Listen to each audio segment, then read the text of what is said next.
গত ভিডিওতে আমরা আলোচনা করেছি কিভাবে করা যায়। প্রথম, ইন্ডাকটিভ প্রক্সিমিটি সেন্সর ব্যবহার করে বিভিন্ন বস্তু শনাক্ত করুন। দ্বিতীয়, ক্যাপাসিটিভ প্রক্সিমিটি সেন্সর ব্যবহার করে বিভিন্ন বস্তু শনাক্ত করুন। তারই ধারাবাহিকতায় এই ভিডিওতে আমরা কিভাবে তা আলোচনা করতে যাচ্ছি। ফটো ইলেকট্রিক প্রক্সিমিটি সেন্সর ব্যবহার করে বিভিন্ন বস্তু শনাক্ত করুন। আসুন ফটো ইলেকট্রিক প্রক্সিমিটি সেন্সর নিয়ে আলোচনা করি।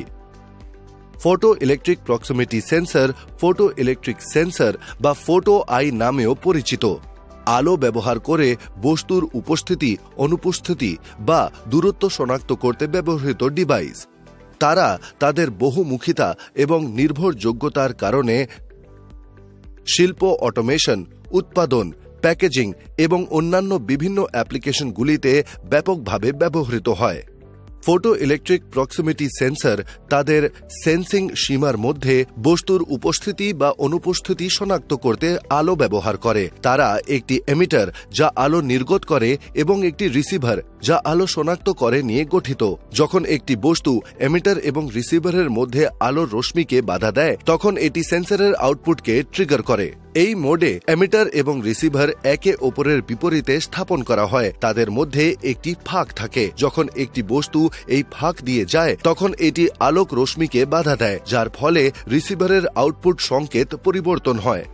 Task 1, photo electric proximity sensor ব্যবহার করে বিভিন্ন বস্তু শনাক্ত করুন। ধাপ 1, আপনার সেন্সরের পাওয়ার প্রয়োজনীয়তা নির্ধারণ করুন। বেশিরভাগ ফটো ইলেকট্রিক সেন্সর কম ভোল্টেজ ডিসি পাওয়ারে কাজ করে, সাধারণত 12 ভোল্ট বা 24 ভোল্ট ডিসি। নির্দিষ্ট ভোল্টেজ এবং বর্তমান প্রয়োজনীয়তার জন্য আপনার সেন্সরের ডেটা শিট পরীক্ষা করুন। ধাপ 2, সেন্সরের সাথে পাওয়ার সাপ্লাই সংযুক্ত করুন। সাধারণত এতে সেন্সরের পজিটিভ টার্মিনালের সাথে পাওয়ার সাপ্লাইয়ের পজিটিভ টার্মিনাল এবং সেন্সরের নেগেটিভ টার্মিনালের সাথে পাওয়ার সাপ্লাইয়ের নেগেটিভ টার্মিনাল সংযোগ করা জড়িত। ধাপ 3, ডেটা শিটে প্রদত্ত সংযোগ অনুসারে একটি বস্তু শনাক্ত করা হলে ইঙ্গিতের জন্য একটি ল্যাম্প বা বাজারের মতো লোডটি সংযুক্ত করুন। ফটো ইলেকট্রিক সেন্সরগুলিতে সাধারণত একটি আউটপুট সংকেত থাকে, যা একটি বস্তু শনাক্ত করা হলে অবস্থা পরিবর্তন করে। সেন্সরের প্রকারের ওপর নির্ভর করে এই আউটপুটটি এনপিএন সিঙ্কিং বা পিএনপি সোর্সিং হতে পারে। আপনি শনাক্তকরণের ওপর ভিত্তি করে যে ডিভাইসটিকে নিয়ন্ত্রণ বা নিরীক্ষণ করতে চান, তার ইনপুট সেন্সরে আউটপুট টার্মিনালকে সংযুক্ত করুন।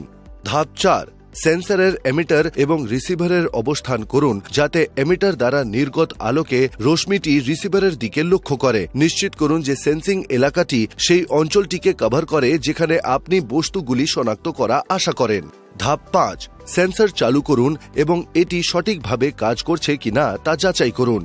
আপনি সেন্সরের আউটপুট সংকেত পর্যবেক্ষণ করে এটি করতে পারেন। যখন কোনো বস্তু আলোর রশ্মিকে অবরুদ্ধ করে না, তখন আউটপুটটি একটি অবস্থায় থাকা উচিত, উচ্চ বা নিম্ন সেন্সরের প্রকারের উপর নির্ভর করে। এবং যখন একটি বস্তু রশ্মিকে বাধা দেয়, তখন আউটপুটটি বিপরীত অবস্থায় যেতে হবে। আপনার অ্যাপ্লিকেশনের ওপর নির্ভর করে আপনার নির্দিষ্ট প্রয়োজনীয়তার জন্য সেন্সরের কার্যকারিতা অপটিমাইজ করতে আপনাকে সংবেদনশীলতা বা অন্যান্য সেটিং সামঞ্জস্য করতে হতে পারে। এই ভিডিওতে আমরা আলোচনা করেছি কিভাবে করতে হয় ফটো ইলেকট্রিক প্রক্সিমিটি সেন্সর ব্যবহার করে বিভিন্ন বস্তু শনাক্ত করুন।